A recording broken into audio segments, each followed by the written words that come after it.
This is Nightline and I'm Muhammed Ahmad Hamdan. News making the headlines. Civil servants to receive salary increase of between 15 and 42.7%. And underage driving, father and son plead not guilty at separate courts.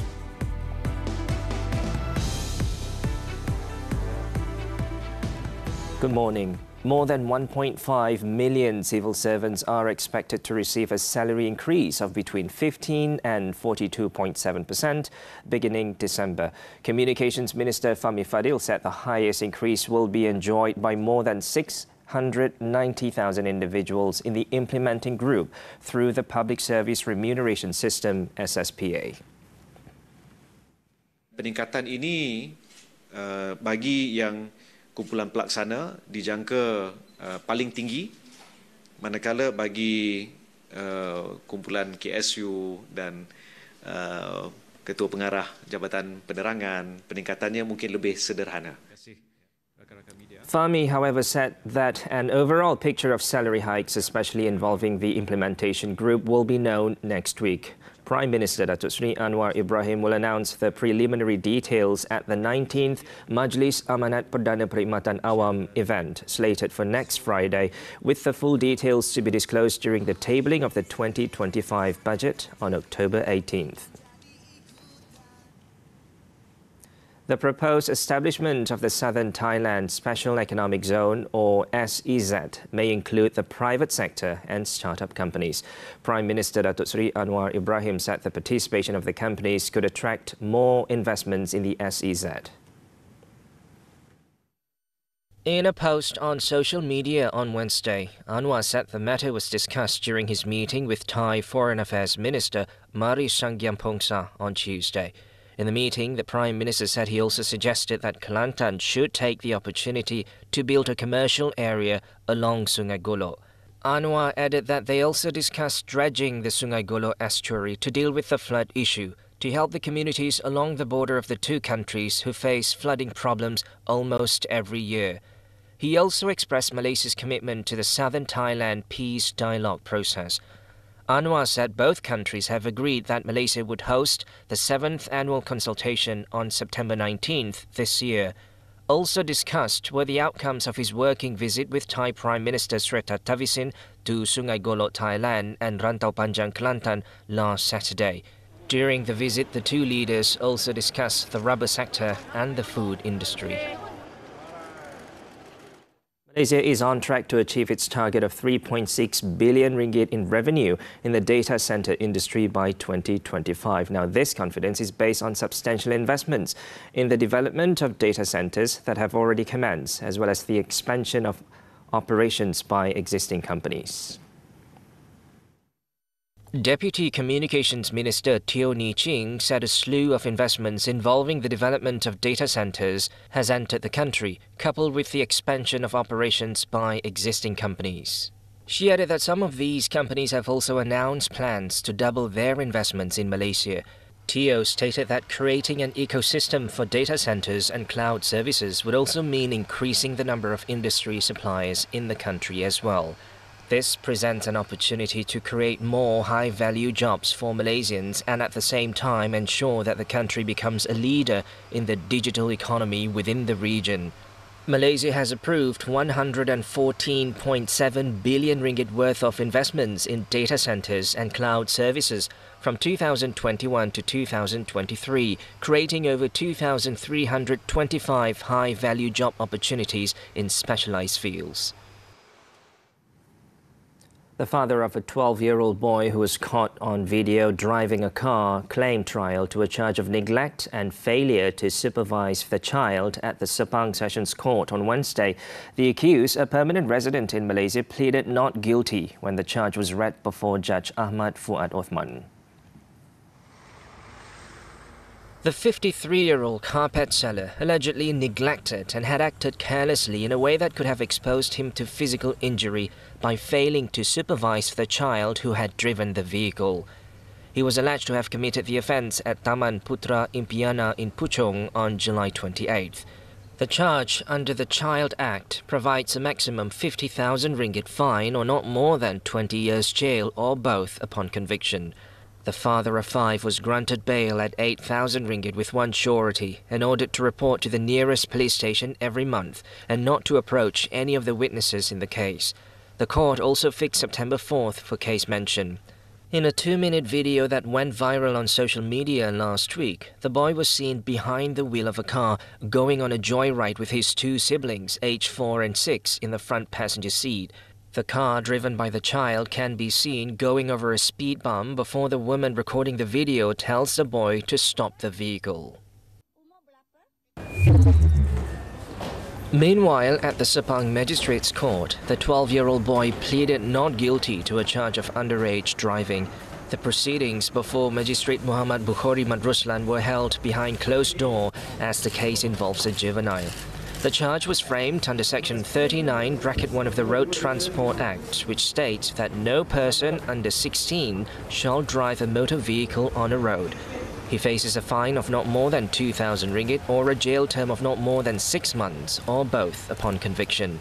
The magistrate set bail at 500 ringgit with one surety. In separate proceedings at the same court, the boy's father was slapped with another charge for allowing the child to drive a car on the road. The court granted the father bail of 2,000 ringgit with one surety and fixed September 4th for mention of both cases. Police are still awaiting the completed postmortem report to determine the cause of death of murdered Nur Farah Kartini Abdullah. Selangor Police Chief Datuk Hussein Omar Khan said the police have yet to receive the full report from Sungai Buloh Hospital's forensic department. Laporan postmortem yang lengkap belum diterima lagi lah. Okey, jadi kita masih menunggu daripada pihak hospital untuk mengeluarkan laporan lengkap dia lah. He was speaking to the media after witnessing the disposal of case items at the Ara Damansara police station on Wednesday. 25-year-old Nur Farah Kartini was reported missing on July 10th before her body was found in an oil palm plantation in Hulu Selangor 5 days later.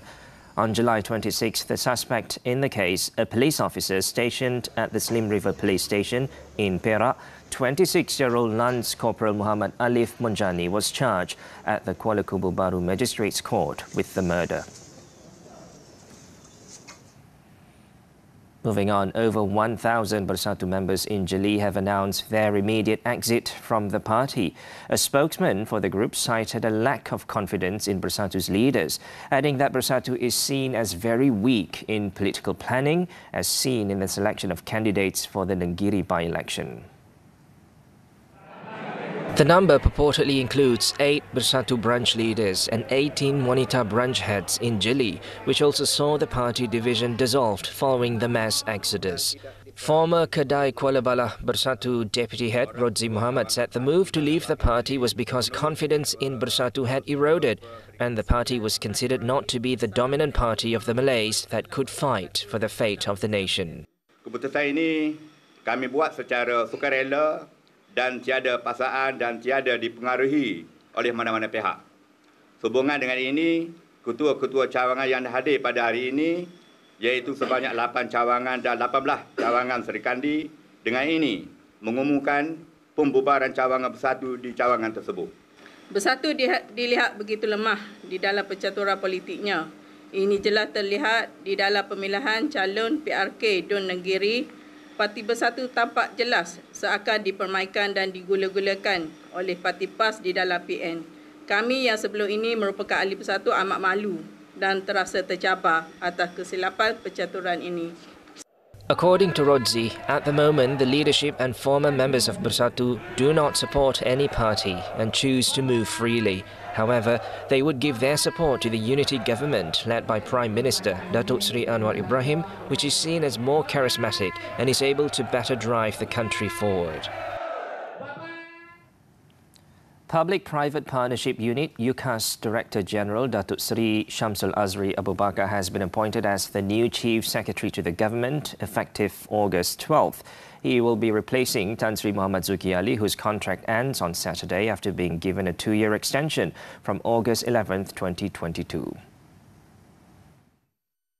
In a statement on Wednesday, the Prime Minister's office said that the young Di-Pertuan Agong Sultan Ibrahim had consented to Shamsul's appointment. Shamsul brings 30 years of experience in the civil service, having previously served in the Finance Ministry, the Public Service Department and various state government administrations. The 55-year-old holds a bachelor's degree in business administration from the University of Tulsa, Oklahoma, in the United States. He has also received exposure from several international institutions, including the University of Cambridge in the United Kingdom and the European Institute of Business Administration. The PMO also said that the government extends its deepest appreciation and gratitude to Zuki for his service throughout his tenure as Chief Secretary to the government, particularly for his efforts in strengthening the public service delivery system by introducing various reforms to ensure the national development agenda is successfully implemented. Thai court orders dissolution of Move Forward Party. This and more from the Foreign Front after this short break. Masalah Umi dengan Sri Hanim tu salah faham kecil je kot. Dia tahu semuanya Umi. Naik dah balik. Sorry. Cakaplah. Pembantu isteri awak, tunang awak. You akan kena cukup-cukup kali ni. I tak suka you. Macam berharganya saya ni kat hati awak. You malukan I. Tunggu nasib ni. Pengantin pasti jadi. Khamis hingga Sabtu 9 malam di Lestari TV3 dan stream sekarang melalui Tonton. Istimewa lintas langsung dari Muzium Negara sempena pameran Raja Kita. Angka pengidap diabetes terus meningkat. Gaya hidup dan pemakanan antara punca. Fasa peralihan monsun, jejas alam sekitar dan kesihatan, masyarakat harus peka dengan cuaca panas. Lesen media sosial, adakah menyekat hak bersuara? Dan soal wang membincangkan tentang peruntukan duit untuk bersedekah. MSI setiap Isnin hingga Jumaat 9.30 pagi eksklusif di TV3. Dan juga stream melalui Tonton. Wanita hari ini. Kadang-kadang kita terlupa untuk menghargai momen yang ada. Penting untuk kita cipta kenangan sebab kita tak tahu siapa yang tiada selepas ni. Ikan bilis kegemaran ramai. Macam-macam venue boleh dibuat dengan ikan bilis. Cerai di media sosial. Apakah nilai sebuah talak? Trauma bersama selepas bersalin. Macam mana cara nak mengatasinya ni? Mentua yang cerewet ke menantu yang pemalas? Alamak, apa solusinya ni? Semuanya di WHI TV3 dan stream sekarang ditonton. Welcome back. Malaysia's Director of Education, Associate Professor Dr. Muhammad Hanafi Ahmad Damanhuri advised Malaysian students who are currently in the UK to be vigilant, to look after themselves and their friends. There are 12,135 Malaysian students at universities across the United Kingdom. For now, most of them have returned to Malaysia or left the country for their summer holidays. Haliza Hashim reports from London. Waspada, pastikan pelajar-pelajar maklum lokasi protes yang akan berlaku, elakkan diri, sentiasa alert dengan kawasan persekitaran dan mengelakkan untuk berada di lokasi-lokasi bahaya. Selain itu, mungkin boleh untuk pelajar hanya keluar apabila perlu. There is no Malaysian student involved or trapped in any of the recent disorders. Meanwhile, there has been a significant increase in the registration of Malaysians in the UK, including visitors from Malaysia, since the Ministry of Foreign Affairs and the Malaysian High Commission in London issued an advisory asking Malaysians to register their whereabouts. Last Friday, a Malaysian who lives and works in Sunderland, Northern England, saw for himself the riots that took place outside a mosque. This photo was taken from the window of his house. Him and his housemates are safe. UK authorities are preparing to manage the planned unrest across the capital and other cities in the UK tonight. An online message has gone viral calling on certain factions to create disruptions by listing 39 areas across the UK that have been identified as immigration centres or asylum charities. I think tonight we are expecting a number of national level protests as a continuation of protests that's been happening the last few days in UK. 4 of them has been planned in London, and they are a very targeted attack on premises such as immigration centres and asylum charities. So the police, of course, as you can imagine, are very concerned about the way it's got spread out on social media. There is a question of credibility as well. Sometimes people might do that for the sake of creating unnecessary disruptions. The Metropolitan Police said they will use every power and every tactic to keep the community safe. Around 6,000 riot police will be deployed tonight, not just to keep the city safe, but also to assist their colleagues outside London. The plan is to make the police visible, their presence felt, and that they are ready to respond to any disorders. Haliza Hashim, TV3, London.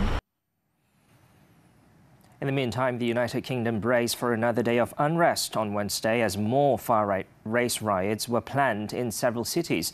Activists monitoring far-right communications fear that racist mobs could target at least 30 locations across England. They say solicitors and advice groups which support migrants across the country, as well as immigration centres, could be attacked. Meanwhile, one of the main organisers, Stand Up to Racism, called on Britons to mobilise to defend the centres. The group said agitators have listed the sites that they plan to target. In response to the warnings, specialist immigration law firms and migrant support centres had reportedly shut for the day. Moving on, India has evacuated non-essential staff and their families from its embassy and consulates in Bangladesh on Wednesday following significant political unrest in the country. However, all Indian diplomats remain in Bangladesh and the diplomatic missions remain functional.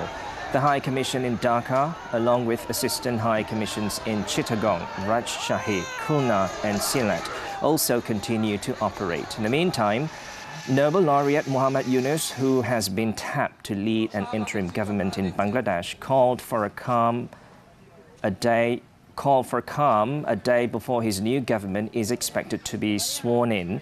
His comments came as President Muhammad Shahabuddin said the rest of the interim government needed to be finalized soon to overcome the crisis and pave the way for elections. The anti-establishment opposition party Move Forward, MFP, on Wednesday said its lawmakers would form a new party hours after Thailand's Constitutional Court ordered its dissolution. During a press conference held shortly after the ruling was delivered, former leader of the MFP, Pheu Thai, said he would ensure the political project continues in a new vehicle, which will be introduced on August the 9th.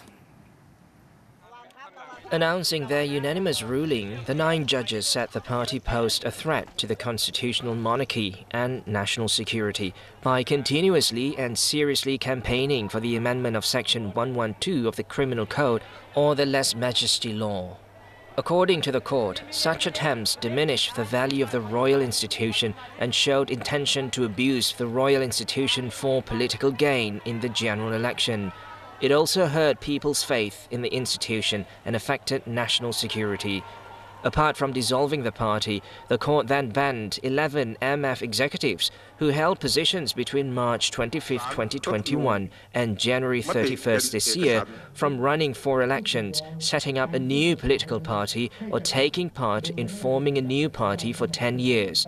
Among those banned, effective immediately, are Chief Advisor Pheu Thai and Party Leader Chaitawat Tulaton. In other news, U.S. Vice President Kamala Harris and her newly picked running mate Tim Waltz held their first rally in the battleground state of Philadelphia on Tuesday. As the duo launched their 5-day tour of the key battleground states, Harris said Waltz was a leader who will help unite the nation and move the U.S. forward. She also emphasized that Waltz was a fighter for the middle class and a patriot who believes in the extraordinary promise of America. The event marked Harris's first public appearance since the Democratic Party confirmed her as its official presidential nominee through a virtual roll call, just hours after she announced Waltz as her choice for vice president.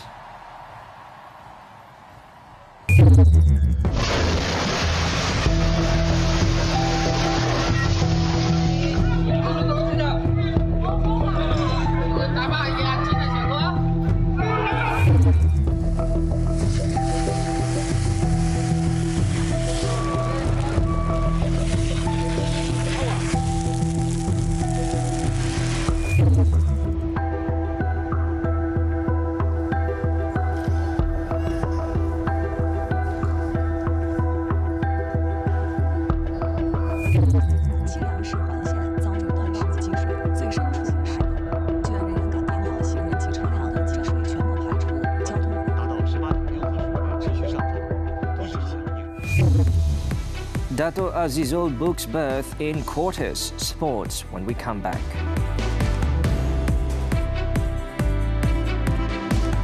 I sebenarnya tak suka kau kalau duduk main office ni. Whether you have to... Cakap Melayu, cakap Melayu. Apa yang bising-bising ni? Daripada depan lagi saya dengar. Jangan tanya. Lah, awak apa tak ketek awak Kelantan? Mana? Oh, dia buat dah. Pakcik.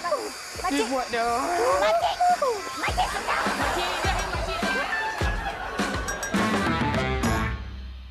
Ketika kasih sayang diuji, cukup kuatkah ikatan mereka untuk bertahan? Kau ni kan memang tak boleh harap langsung tau. Macam mana aku boleh kahwin dengan kau? Hanya atas kertas. Akan nak kita janji yang kita takkan buat ayah sedih lagi. Aku dan adik. Jangan lukakan hati.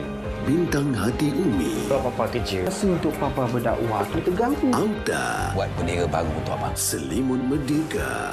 Slot wayang setiap Jumaat 1:30 hari di TV3 dan stream sekarang melalui Tonton. Kau cakaplah apa-apa. Wah, daripada tadi aku diam cakap. Jangan lupa saksikan I Can See Your Voice Malaysia musim ke-7.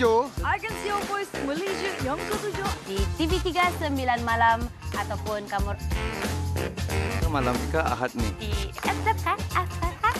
Setiap Ahad lupalah bang. Kan? Lupa. Betul tu. Ahad ini 9 malam Atas stream juga ditonton. And we're back with sports. The 2024 Paris Olympics. National track cyclist Datuk Muhammad Azizul Hasni Awang booked his berth in the quarterfinals after winning his round of 16 race against Great Britain's Hamish Turnbull on Wednesday night. He recorded a time of 9.866 seconds. The pocket rocketman will continue his goal quest in the sprint event early on Thursday. Earlier, Azizul Hasni kicked off his campaign with a national record of 9.402 seconds in the qualifying round.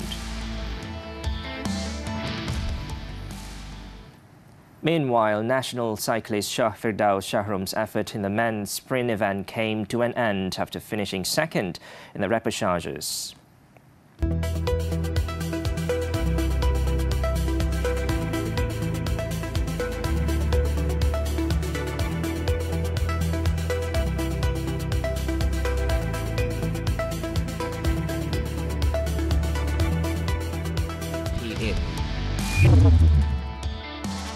Earlier, national women's track cyclist Nurul Izzah Izzati also failed to advance to the quarterfinals of the Kirin event after crashing out in the repêchage round.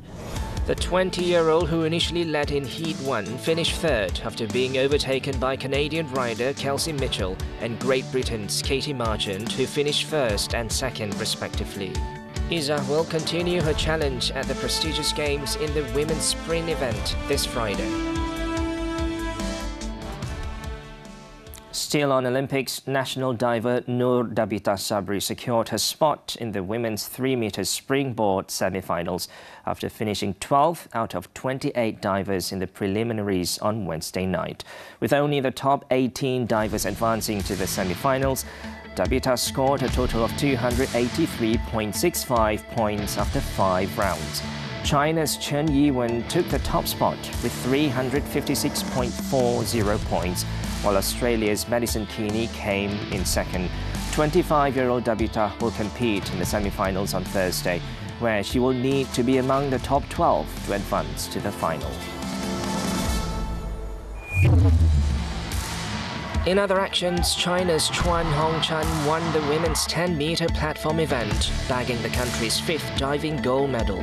The 17-year-old 3-time world champion retained her Tokyo title on 425.60 points from teammate Chen Yuxi, who again won silver with 420.70 points.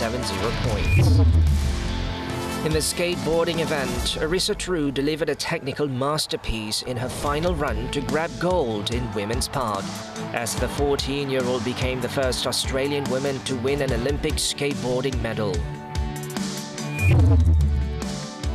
In other action, legendary Cuban wrestler Mijail Lopez won his 5th Olympic gold medal at his 5th Games following his triumph in the men's Greco-Roman weight class. The 41-year-old Cuban defeated Jasmine Acosta Fernandez of Chile 6-0 to become the first Olympic athlete to win gold in the same event at 5 consecutive Games.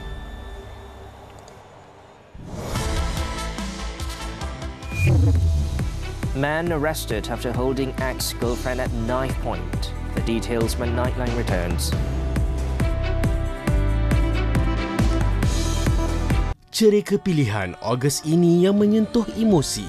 Aku Nazmi, 3 Ogos. Siapa dia sebenarnya? 10 Ogos. Cucu Atok, 17 Ogos. Takkan maafkan kau berdua. Batu Nisan Ibu, 24 Ogos. Epok, 31 Ogos. Layan emosi bersama cerita pilihan setiap Sabtu 2 petang di TV3 dan stream sekarang melalui Tonton. Kunci perubahan dan permulaan baharu dalam hidup bermula dengan keinsafan. Jodoh dari neraka, 2 Ogos. Fitnah kerana sumpah, 9 Ogos. Supir yang dicintai penduduk langit, 16 Ogos. Rumah seperti kuburan, 23 Ogos. Tanda-tanda dari Israel, 30 Ogos. Sama-sama renungi di slot naluri Ogos ini setiap Jumaat 3 petang di TV3 dan stream sekarang melalui Tonton. Pencalonan baru Muzik 39 minggu ini. Pulangkan cintaku kepadamu, ku mohon padanya. Siapakah yang bakal menjadi carta top 20 Muzik 39 minggu ini?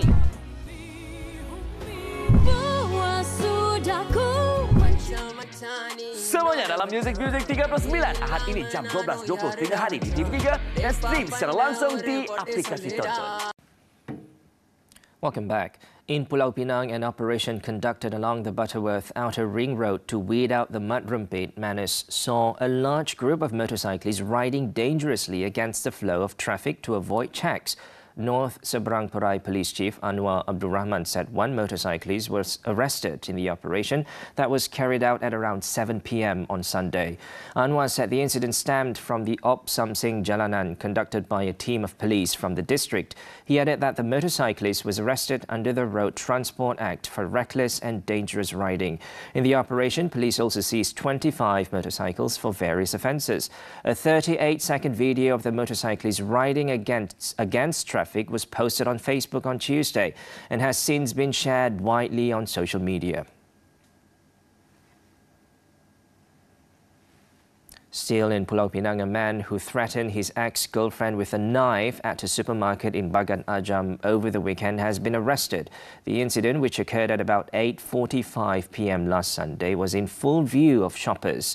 Seberang Perai Utara District Police Chief Assistant Commissioner Anwar Abdul Rahman said the public made a citizen's arrest before officers from the Butterworth police station took the man into custody.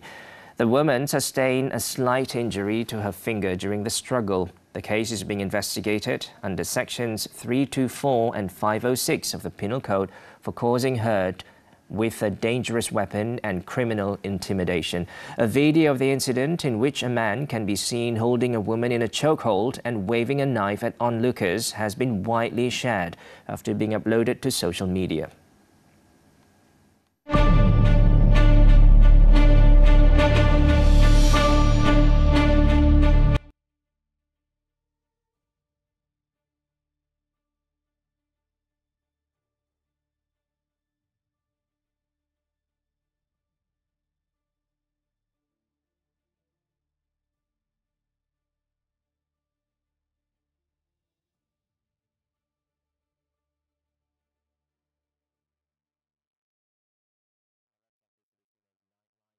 With visuals of citizens and tourists enjoying a light show and a fake snowfall in Rome. With that, I'm Muhammed. Hamdan. Thanks for tuning in and stay safe, Malaysia.